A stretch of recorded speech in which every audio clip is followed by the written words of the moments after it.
আলাইহিসসালাম থেকে নিয়ে আলোচনা করতে হয়।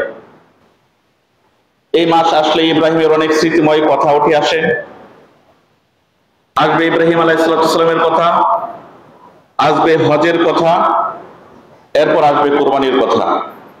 যেহেতু খুতবা এক এক দিন এক এক উস্তাদ দেয়, যার কারণে ওইভাবে একজনের দ্বারা, যেমন আমার দ্বারা আজকে সম্পূর্ণ বলা সম্ভব হবে না। তবে আজকে জিলহজ মাসের কিছু আমল রয়েছে, পূর্ব প্রস্তুতি। হযরত ইব্রাহিম আলাইহিসসালাম সম্বন্ধে সংক্ষিপ্ত আকারে আপনাদের সামনে কিছু কথা বলবার চেষ্টা করব ইনশাআল্লাহ তাআলা। আল্লাহ পাক রব্বুল আলামিন হযরত আদম আলাইহিসসালামকে দুনিয়াতে প্রেরণ করার পরে তার সন্তানদের ভিতর থেকেই যুগে যুগে নবী রাসূল প্রেরণ করেছেন। হযরত আদম আলাইহিসসালামকে আবুল আম্বিয়া, নবীদের বাবা, সকল মানব জাতির বাবা, সকল জাতির সকল গোষ্ঠীর বাবা, তিনি হলেন আদি পিতা হযরত আদম আলাইহিসসালাম। অনেকে আমরা বলি জাতির পিতা হযরত ইব্রাহিম আলাইহিসসালাম। আসলে জাতির পিতা বলতে আল্লাহ পাক রব্বুল আলামিন যে কথা এখানে বোঝাচ্ছেন, ওয়া মিল্লাত আবিকুম ইব্রাহিমা ওয়া সাম্মাকুমুল ইসলামা, তিনি ইব্রাহিম আলাইহিসসালাম তোমাদের মিল্লাতের পিতা। এই মিল্লাত বলতে এখানে মুসলিম মিল্লাতের পিতা। ইসলাম, ইব্রাহিম আলাইহিসসালামই ইসলাম নামটা নামকরণ করেছিলেন। তিনি হলেন মুসলিম মিল্লাতের পিতা। আর সকল গোষ্ঠী নির্বিশেষে হিন্দু, খ্রিস্টান, বৌদ্ধ সকল মানব জাতির পিতা হলেন, আদি পিতা হলেন হযরত আদম আলাইহিসসালাম। আশা করি এই ভুলটা আমরা হয়তো অনেকেই বুঝতে পারি। আমরা অনেকেই দেখেছি এই বিভিন্ন দেশের ফাদার অব দা গড থাকে, বিভিন্ন দেশের ন্যাশনাল পিতা থাকে। ওদেরকে নিয়ে বলতে গিয়ে আমাদের হযরত ইব্রাহিম আলাইহিসসালামকে এই ব্যাপারে অনেকেই বিষয় করে ফেলেন। দেখেন, এগুলো আমাদের আঞ্চলিক ব্যাপার স্যাপার। যেমন মহাত্মা গান্ধীকে national of the father Hind বলা হয়, যে হিন্দুস্তানের জাতির পিতা। ওয়াশিংটনের জর্জ ওয়াশিংটনকে ওই দেশের জাতির পিতা বলা হয়। নেলসন ম্যান্ডেলাকে একটা দেশের জাতির পিতা বলা হয়। এরকম ভাবে আমাদের দেশে বলা হতো জাতির পিতা আমাদের বঙ্গবন্ধুকে বলা হতো।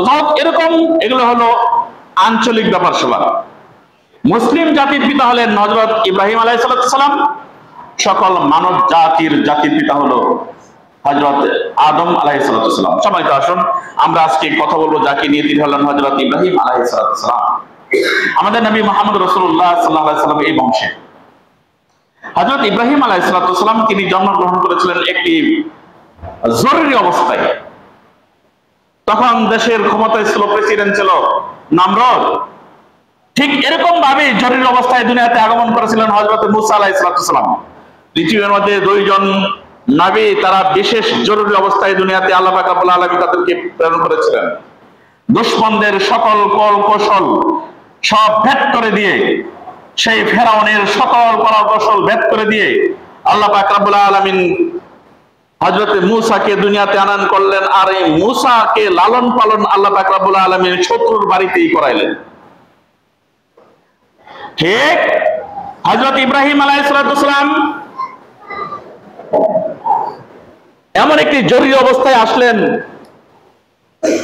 যে নমরুদের গার্ড বডি বা তার মন্ত্রী আজব সকল নিষেধাজ্ঞা অমান্য করে নিজের রাজপ্রাসাদে হযরত ইব্রাহিম আলাইহিসসালাম মায়ের পেটে আসলেন।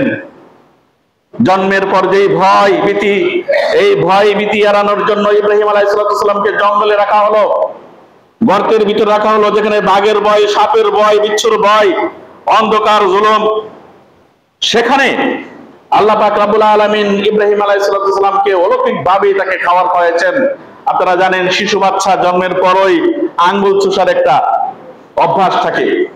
এক আঙ্গুল চুষতেন, আঙ্গুল দিয়ে আসতো মধু, আরেকটা আঙ্গুল চুষতেন, ওই আঙ্গুল দিয়ে আসতো দুধ। আল্লাহ পাক রব্বুল আলামিন এইভাবেই তাকে জঙ্গলে বৃদ্ধি করলেন, বড় করলেন। সামান্য বড় হওয়ার পরেই বাবার সাথে চলাফেরার বয়স, বাবার কাছে চলে আসার পরই বাবার সাথে তিনি বাকবিতণ্ডে জড়িয়ে পড়তেন। আব্বা নিজে হাতে দেখি তুমি এগুলি তৈরি করো, মূর্তি বানাও, এগুলির সামনে গিয়ে আবার মাথা ঠুকাও। কিসা তো অনেক বড়, ছোটখাটো আমি মেন কথাগুলি বলি। বাবার সাথে তর্ক লিপ্ত হলো তখন থেকে, শৈশবকাল থেকেই। ইব্রাহিম আলাইহিস সালাম আল্লাহকে চেনার জন্য তখন থেকেই তিনি আল্লাহকে, আমার রবকে, মানুষগুলি মূর্তিকে নিজে হাতে বানিয়ে মূর্তির সামনে মাথা ঠোকায়, এটা তো রব হতে পারে না কোনোদিন। শিশু বাচ্চার মনের ভিতরে এই একটা অনুপ্রেরণা জাগলো আল্লাহকে। তিনি সূর্যকে দেখলেন,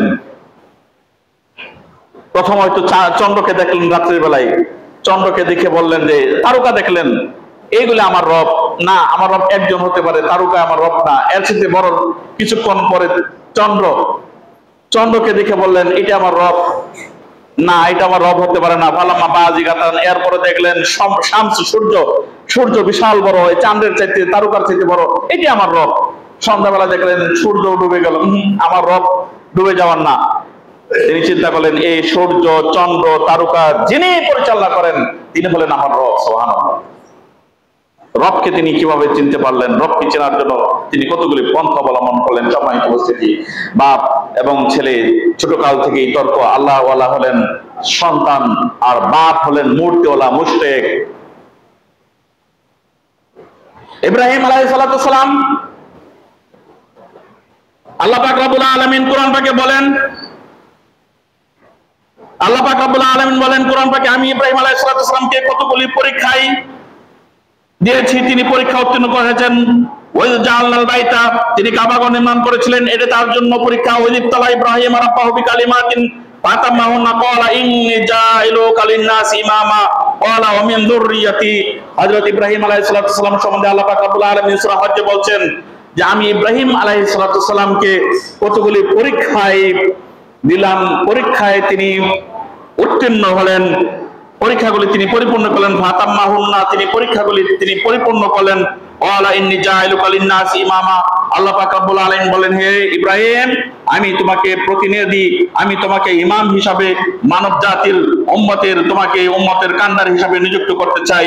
ইব্রাহিম আলাইহিস সালাম আল্লাহকে বললেন, ওয়ালা মিন যুররিয়াতি, আল্লাহ আমার সন্তানদেরকে বানায়েন। আল্লাহ পাক রব্বুল আলামিন বললেন, তোমার সন্তানদের ভিতরে যারা ঈমানদার তারা হবে, কিন্তু লা ইয়ানালু আহদিজ জালিমিন, তবে হ্যাঁ যারা জালেম, যারা অত্যাচারী কাফের, তারা কোনোদিন এই দায়িত্ব পাবে না, এটা জেনে রাখো। হযরত ইব্রাহিম আলাইহিস সালাম তখন থেকে আল্লাহ পাক রব্বুল আলামিনের সাথে তার এই কথোপকথন, নবুয়ত হওয়ার পর থেকে হযরত ইব্রাহিম আলাইহিস সালাম এমন বড় বড়, যত বড় বড় তিনি পরীক্ষায় নিমজ্জিত হয়েছিলেন, অন্য কোন নবীদের ক্ষেত্রে এরকম না। তিনি যখন মূর্তি বানালেন তাকে আগুনে ফেলে দেওয়া হলো। আগুনে ফেলে দেওয়ার পর আল্লাহ পাক রব্বুল আলামিন জিবরাইলকে পাঠালেন, দেখো আমার বন্ধু সাহায্য চাইনি। জিবরাইল বললেন, সাহায্যের প্রয়োজন বলেন। ইব্রাহিম বললেন, যে আল্লাহ আমাকে সৃষ্টি করছেন ওই আল্লাহ আমাকে দেখতেছেন না? ইব্রাহিম আলাইহিস সালাম জিবরাইলকে বলতে পারতেন, আমার আগুন নিবান, আমাকে সাহায্য করেন না। জিবরাইল পাশেই দাঁড়ানো ছিলেন।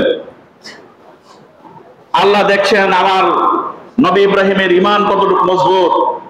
আল্লাহ পাক রব্বুল আলামিন আগুনকে সেখান থেকে, আরশ থেকে বললেন, ইয়া নারু কুনি বারদাও ওয়া সালামুন আলা ইব্রাহিম, হে আগুন তুমি আমার ইব্রাহিমের জন্য, আগুন তুমি নিরাপদ শান্তিময় হয়ে যাও, বেশি ঠান্ডা হয়েও না, কষ্ট হবে, গরম থেকো না, কষ্ট হবে। হযরত ইব্রাহিম আলাইহিস সালাম যেই কয়দিন আগুনে ছিল, তাফসীর কারকগণ বর্ণনা করেন 7 দিন, 6 দিন, 40 দিন পর্যন্ত মতান্তরে পাওয়া যায়। এই কয়দিন ইব্রাহিম আলাইহিস সালাম আগুনের মধ্যে, আগুন কিন্তু জ্বলতে আছে, আগুন নেমে নাই, আগুন নেমে নাই, আগুন জ্বলতে আছে, ওরাও দেখতেছে আগুন জ্বলা, ইব্রাহিম শেষ, এটাই ভাবতেছিল তারা। ইব্রাহিম আলাইহিস সালাম আগুন থেকে উঠে আসলেন। ইব্রাহিম আলাইহিস সালাম আগুনে একটা পশম পড়ে নাই, যে কয়দিন আগুনে ছিলেন একটা পশম পড়ে নাই। ইব্রাহিম আলাইহিস সালাম এত বড় পরীক্ষায় তিনি পরীক্ষিত হয়েছিলেন। ইব্রাহিমকে যখন ডাকা হয়েছিল, ইব্রাহিম মান ফাআলা বিআলিহাতিনা, আমাদের এই প্রভুগুলোর সাথে এই ধরনের আচরণ কে করেছে? ইব্রাহিম আলাইহিস সালাম বলেন, আজকে একটা দাওয়াতের সুযোগ রয়েছে, সব নমরুদ, প্রেসিডেন্ট, এমপি, মন্ত্রী, অনেক লোকজন আজকে এখানে দাওয়াত, একটা কার্যক্রম তিনি চালাবেন। তিনি সবাইকে মাথা নিচু করে দিয়েছিলেন, বলছিলেন, আরে আমাকে জিজ্ঞাসা করেছেন কেন? ওই যে বড়টার মাথার মধ্যে কুড়াল দেখেন না, কান্দের মধ্যে কুড়াল, ওরা জিজ্ঞা। ইব্রাহিম আলাইহিস সালাম মূর্তি ভাঙার জন্য কি করেছিলেন? মন্দিরে ঢুইকা একটা একটা টুকা দিতে ভাঙতে ভাঙতে শেষে দেখলেন একটা বড় আবল ভর্তি, ওটার কান্দের মধ্যে কোরআনটা লেখাতে নাই বসলেন। বলছে, আরে ওই পারে না। আরে কথা বলতে পারে না, আপনারা ওর সামনে খাবার রাখেন, বিভিন্ন মাংস, বিভিন্ন রকমের পায়েস, পোলাও, দামি দামি খাবার রেখে দেন, ওর সামনে গিয়ে আপনারা মাথা নত করেন, ওই কথা বলতে পারেন, ওই আবার আপনাদের রব হয়ে কি করে? ওই আপনাদের বিপদ, ওই নিজেই নিজেকে রক্ষা করতে পারে না, ওই আপনাদেরকে কি করে রক্ষা করবে? আপনারা জানেন মিশকাত শরীফের হাদিস, নবী মুহাম্মদ রাসূলুল্লাহ সাল্লাল্লাহু আলাইহি সাল্লামের কাছে এসে একজন সাহাবী বললেন, আল্লাহর নবী, আপনার কাছে এসেছি কালিমা পড়ার জন্য। আমার জীবনের শেষ ব্যর্থতা আমি ধরতে পেরেছি। আমি যখন বাড়ি থেকে বাইরে হইতাম, কোনো শুভ কামনা, কোনো ভালো কাজে গেলে আমি আমার ভগবানকে কাঁধে করে নিয়ে যেতাম, কিন্তু আজকের বেলায় আমি ভগবানকে কাঁধে নিয়ে আসলাম, রাস্তার মধ্যে আমার পেশাব পায়খানা হাজতের প্রয়োজন পড়লো, তা আমি ভগবানকে নিয়ে কি করে যাই? আমি ভগবানকে একটা গাছের সাথে খাড়া করে আমি আমার কাজ সারতে গেলাম, কাজ সেরে আয়সা দেখি আমার ভগবানের শরীর চুকে পানি পড়তেছে, পানি একটু মুখে নিয়ে দেখলাম যে টক আর গন্ধ।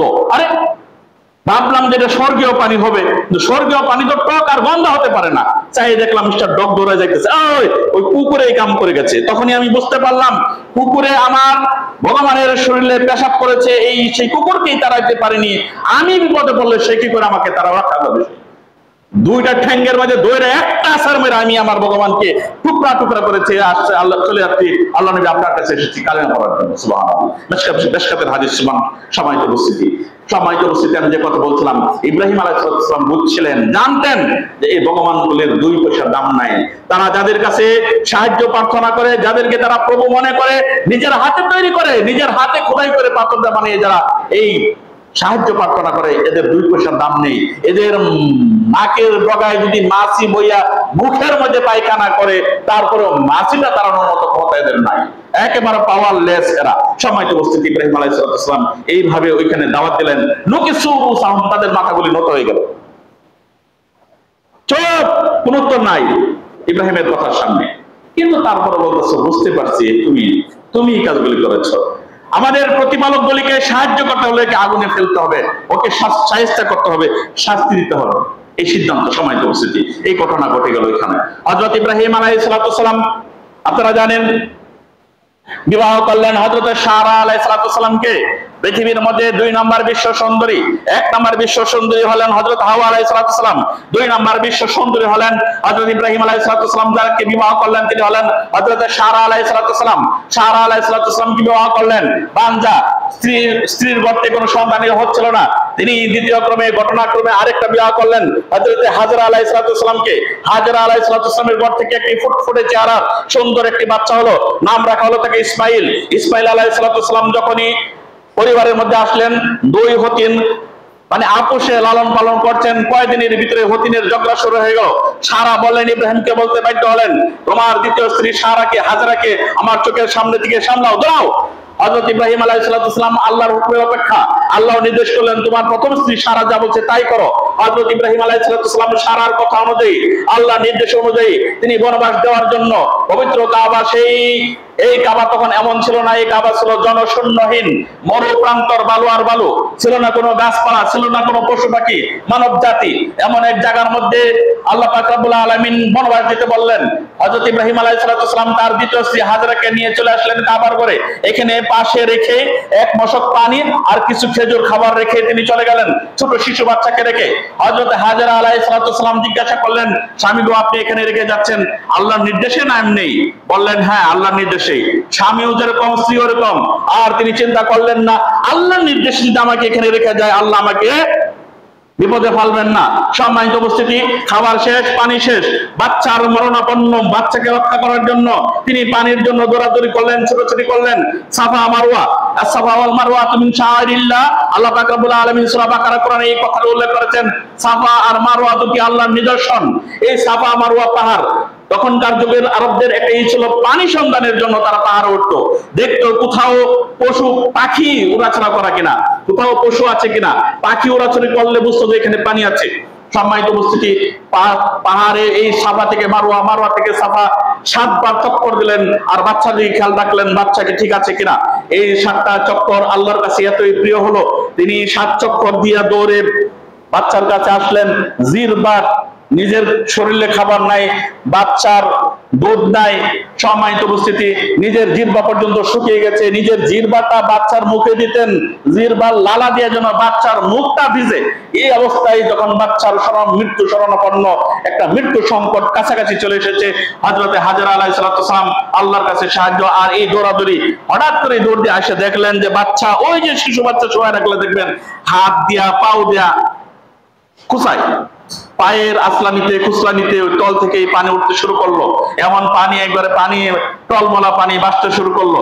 হযরত হাজরা আলাইহিস সালাম আয়েশা একটু বাঁধ দিলেন, বালুদা বাঁধ দিলেন, পানিকে বললেন, পানি জম জম, পানি তুই থাম থাম, যাইস না।